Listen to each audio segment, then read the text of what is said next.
My name is Mikey K. I'm a grateful addict in recovery, and my clean date is January 3rd, 2018. My family divorced when I was very young, and I had, one set of parents over here and one set of parents over here. It was something to me that, I felt that I had to be a different person in each different scenario, right? So I had some step parents on either side that were pretty abusive to me. Definitely let me feel like I was the stepchild. You know, I wasn't the most well behaved, but I tried. Like I did the best I could with what I had, right? And so I would always hear, "You're stupid. You're worthless. You're never going to be anything." Why can't you do this right? Why can't you listen? Why can't you remember this? So that was like beat down and instilled in me in a very young age. And I grew up wondering what was wrong with me. Like, why can't I be loved for who I am? So my addiction spiraled in many different things. It spiraled into poor behavior. It spiraled into, throwing rocks at cars and running away from home and all of these things because I wasn't right with me. And so when a substance, any substance, it didn't matter, was then introduced, it was like a switch went off where I was like, oh, that's what I'm missing. Like this stops me from feeling the way that I feel about me. The first thing I picked up was, I believe it was alcohol, was cigarettes, alcohol, and then weed, right? But I quickly transpired into all of those things. If there was something that could take me outside of myself and stop me from feeling like a worthless piece of shit, right? Stop me from feeling outside of, stop me from feeling like I wasn't good enough, then I was going to take it to the extreme. I was a trash can. You couldn't say, oh, here, I only have this substance. I wanted all of it, and I wanted as much as I could, despite any consequence, whether that be school or parents or, it's like I didn't care, right? It was that lack of consequence. It was that lack of supervision that just drove me to say, I'm literally going to do whatever I want, whenever I want, and nothing's going to stop me. Nothing's going to get in my way. You're not going to get in my way. They're not going to get in my way. The cops aren't going to get in my way. I'm going to do what needs to be done so that I can change the way I think and feel because I'm not comfortable with me. Ultimately, it was the heroin that, gave me that warm sensation. It was like, there is nothing else in this world that matters right now. You don't have any kind of emotional turmoil to worry about. There's no consequences or no life issues. And that was that feeling that I chased over and over and over and over again until it brought me to my knees. I was in prison. There was somebody else that was kind of in our little group, right? I'm just going to say group for the term. And they owed a $50 dope bill to another group, right? And they didn't pay it. And so that group took it out on our group, and I wound up getting stabbed 11 times through the cheek, through my hand, through my neck, through my chest, through my back. And it was something that was like I had no participation in this person's dope bill, right? But it was something that came back on me, and I suffered the consequences for it.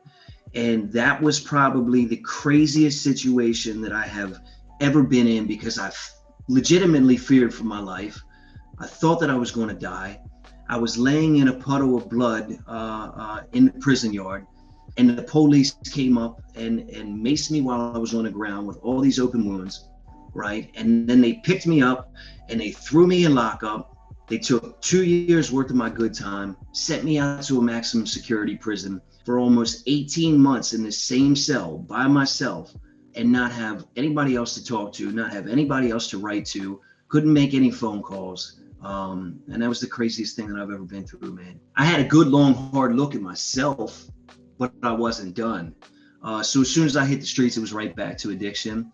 It was right back to sticking needles in my arm. It was right back to committing crimes to support my addiction, hurting people along the way, lying, cheating, manipulating, stealing, abusing others. Because, like I said, consequences were of no matter to me in my stage of addiction, right?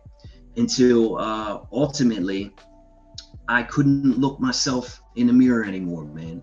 And so I decided to take my own life. And I tried, and I should have been dead. I should have been dead. And it took 4 shots of Narcan to bring me back. You know, my father walked into the room. I had a needle sticking straight up out of the carpet. I was laying down in a bloody pile of puke. I don't know where all the blood came from, but it came from out of my chest and out of my mouth, and I was just face down in it. And it took 4 shots of Narcan to bring me back. And my father, the one who knew I was struggling but loved me so much that he couldn't not try and help me, had to find me like that, you know. And I still wasn't done. When I came to, all I could remember thinking is, damn, I can't even kill myself right, you know? So I used that experience as just another chip on my shoulder, just more pain to hide, right? More insecurity, more self-doubt, more fear, right? More low self-worth. And I used and used and used and used and used and used and used again, until it drove me to my knees all over again, and decided that the only solution is to try and kill myself again.